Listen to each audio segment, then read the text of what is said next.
नमस्कार साथियों, मुझे बड़ी खुशी है कि आज आप लोगों से मुखातिब होने का मौका मिल रहा है।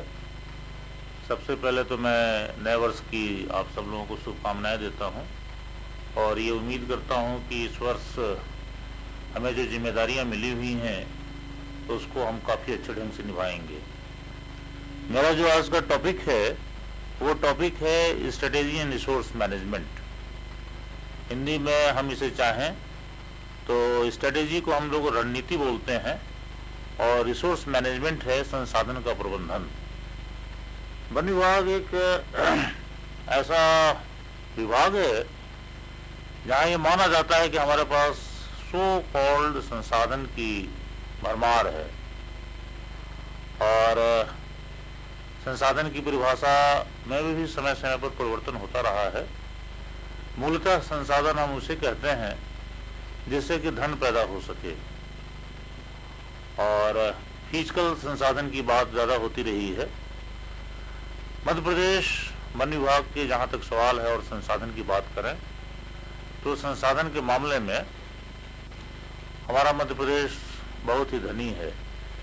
फॉरेस्ट एरिया देखें, लगभग 1/3 एग्जैक्टली तो 29% के आसपास आता है फॉरेस्ट एरिया बनी है।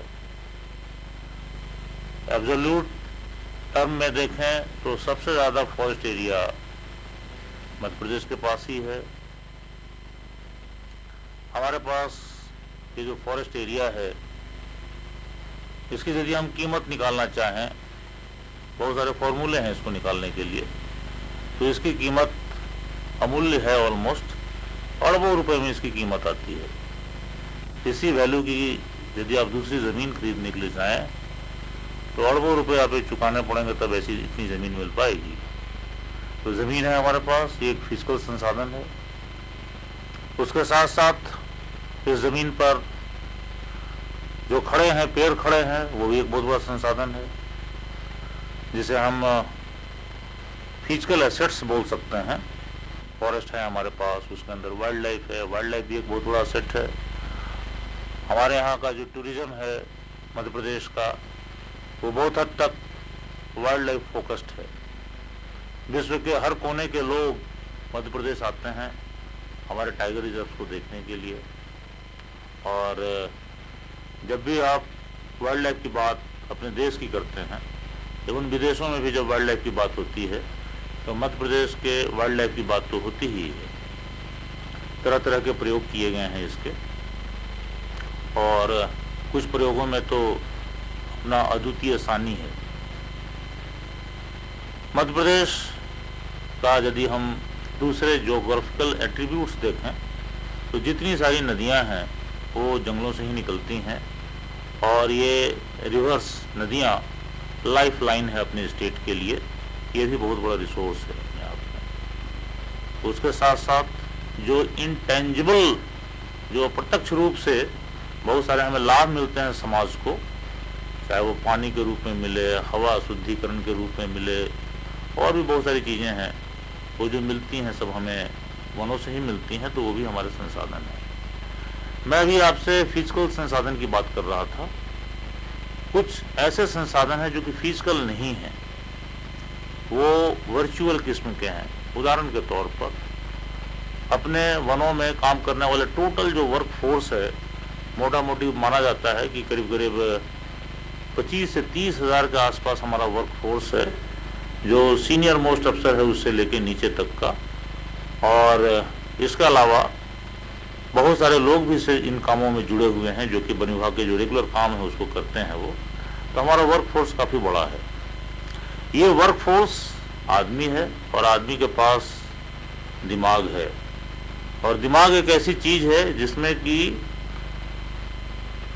अनगिनत किस्म की बातें चलती रहती हैं और जितने जो संसाधन हैं उस संसाधन का जो मैक्सिमाइजेशन ऑफ प्रोडक्शन है वो दिमाग के द्वारा किया जा सकता है। तो ये जो वर्चुअल एसेट है हमारे पास में दिमाग के रूप में, जिसका कि हम उपयोग कर सकते हैं अपने समृद्धि, अपने जो हमारे पास जो फिजिकल प्रोडक्ट हैं उनका वैल्यू एडिशन करने में, इसका बहुत बड़ा रोल है। अब मैं यहाँ थोड़ी सी चर्चा करूँ रणनीति का। स्ट्रेटेजी को हम हिंदी में रणनीति बोलते हैं।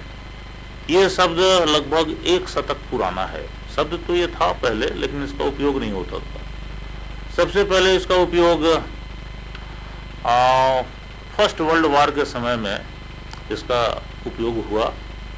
उस वक्त तक, फर्स्ट वर्ल्ड वॉर के पहले तक, जो स्पेशली जो आर्मर्ड फोर्सेस अपनी नीति बनाती थी, तो उस नीति में, उनके पॉलिसी में, उनका जो पॉलिसी का रोड मैप बनता था, उसमें देश के भीतर या जिस क्षेत्र में वो आर्मी या आर्मर्ड फोर्सेस काम करते थे, और उनके जो मास्टर्स थे, एग्जीक्यूटिव मास्टर्स, वो जब नीति बनाते थे तो इंटरनल फैक्टर्स को ही केवल ध्यान में रखते थे वो। उदाहरण के तौर पर, यदि किसी देश की सीमा से 4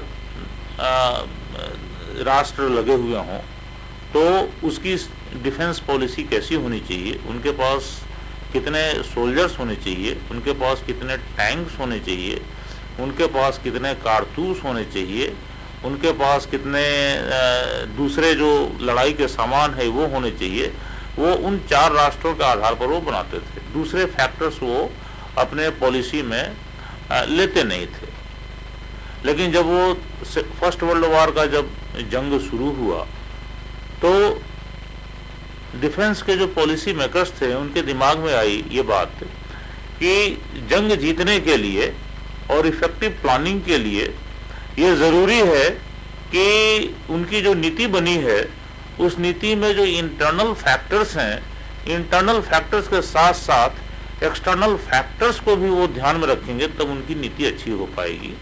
और इसी कारण जो उस वक्त जब उनकी नीति बनने लगी, तो उस नीति में एक बहुत बड़ा बदलाव आया, और उस बदलाव का नाम उन्होंने दिया कि ये रणनीति है। रणनीति जीतने के लिए इंटरनल फैक्टर्स तो चाहिए ही। इंटरनल जो भी उनके एट्रीब्यूट्स हैं, इंटरनल जो भी उनके लिए बेसिक रिक्वायरमेंट है सक्सेसफुली सिचुएशन को टाइड ओवर करने के लिए, उतना ही जरूरी एक्सटर्नल फैक्टर्स भी है। तो जब इंटरनल और एक्सटर्नल फैक्टर्स दोनों को मिला के जो योजना बनी, उसको उन्होंने पॉलिसी के बजाय रणनीति कहना शुरू कर दिया, स्ट्रेटेजी कहना शुरू कर दिया। शुरू में तो ये चीजें जो रणनीति की बात थी, वो रणनीति हम विशेष तौर पर जो डिफेंस फोर्सेज हैं वहीं तक ये कन्फाइंड रही। कालांतर में ये माना जाने लगा कि कोई भी नीति हमें बनानी है तो उसमें इंटरनल फैक्टर्स के साथ साथ एक्सटर्नल फैक्टर्स को भी लेना होगा, सोचना होगा और इनकॉर्पोरेट करना होगा। उदाहरण के तौर पर वन विभाग के यदि परिप्रेक्ष्य में देखें, तो हम किसी प्लांटेशन की स्कीम बनाते हैं, प्रोजेक्ट बनाते हैं। हम देखते हैं कि हाँ 25 एकड़ एरिया है, 25 हेक्टर एरिया है, इसका 50 हेक्टर एरिया है। हम उस एरिया का फेंसिंग की बात सोचते हैं। तो उसके बाद फिर हम सोचते हैं कि हमें इसमें कौन सी स्पीसीज लगानी है, स्पीसीज की बात सोचते हैं। कैसी मिट्टी होनी चाहिए उसका ध्यान रखते हुए हम स्पीसीज वहाँ लगाने की बात सोचते हैं। और इस पौधे को तैयार करने के लिए अच्छे बीज कहाँ मिलेंगे, कहाँ इसको तैयार करना है, इन सब चीज़ों को सोचते हैं। इस काम को करने के लिए कितने श्रमिकों की ज़रूरत होगी, उसका हम ध्यान रखते हैं। तो ये सभी फैक्टर्स हम कार्व आउट करते हैं, उनको एनालाइज करते हैं और उसके हिसाब से प्रोजेक्ट बनाते हैं। लेकिन यदि हम अपने प्रोजेक्ट में ये जितने भी एट्रीब्यूट्स हैं, फैक्टर्स हैं, ये सब इंटरनल फैक्टर्स हैं, ये प्लांटेशन के लिए बड़े ज़रूरी हैं, इसमें कहीं कोई दो मत नहीं है। लेकिन केवल इतना ही करने से प्लांटेशन की सफलता सुनिश्चित हो जाएगी, ये कहना बड़ा मुश्किल है। 2-3 चीज़ें ऐसी हैं जो कि ध्यान में रखना ही होगा। मौसम, वो प्लांटेशन सक्सेसफुल होना है तो साल में मौसम कैसा है उसका भी ध्यान रखना पड़ेगा। विभिन्न समय में जो फैक्टर्स हैं, प्रेसिपिटेशन कितना होता है, बारिश यहाँ कितनी होती है, उसके साथ साथ समय समय पर सूखा पड़ता है, अतिवृष्टि हो जाती है, फ्रॉस्ट पड़ता है, पाला पड़ता है, इसका भी ध्यान रखना पड़ेगा। दूसरे फैक्टर्स, उसके आसपास कितने गांव हैं, उन गांव की डिमांड क्या है, उन गांव और यहाँ का जहाँ हम प्लांटेशन करने वाले हैं उसके बीच में क्या इंटरैक्शन है, क्या एक्सपेक्टेड इंटरैक्शन है, क्या गांव वाले की बहुत सारी ज़रूरतें इससे रुक जाएंगी क्या यहाँ प्लांटेशन करने से, उसको भी आप फैक्टर जब तक नहीं करेंगे आपका प्लांटेशन सक्सेसफुल नहीं हो सकता। आप आपका प्लांटेशन पूरा बन गया, बढ़ गया, बड़ा हो गया, लेकिन वो अपनी जब मैच्योरिटी को प्राप्त कर गया, फिर उसकी हार्वेस्टिंग आपको करनी है। हार्वेस्टिंग करने के बाद उसके जो प्रोड्यूस है, उस प्रोड्यूस को कैसे डिस्ट्रीब्यूट करना है, इसका प्रॉपर फॉर्मूला वहाँ के लोगों के साथ मिलकर आप नहीं बनाएंगे तो प्लांटेशन की सफलता सुनिश्चित नहीं हो पाएगी। जो डिप्राइव्ड क्लास होगा आपके एफर्ट्स को निगेट करने का पूरा प्रयास करेगा। तो इसका भी ध्यान अपनी जो हमारी जो प्लांटेशन का जो प्रोजेक्ट होना है इसमें बनना है। मैंने ये एक छोटा सा उदाहरण आपको दिया है और आप देखेंगे ये काफ़ी इंक्लूसिव किस्म का मैंने जवाब दिया है, ये उदाहरण आपके सामने दिया है।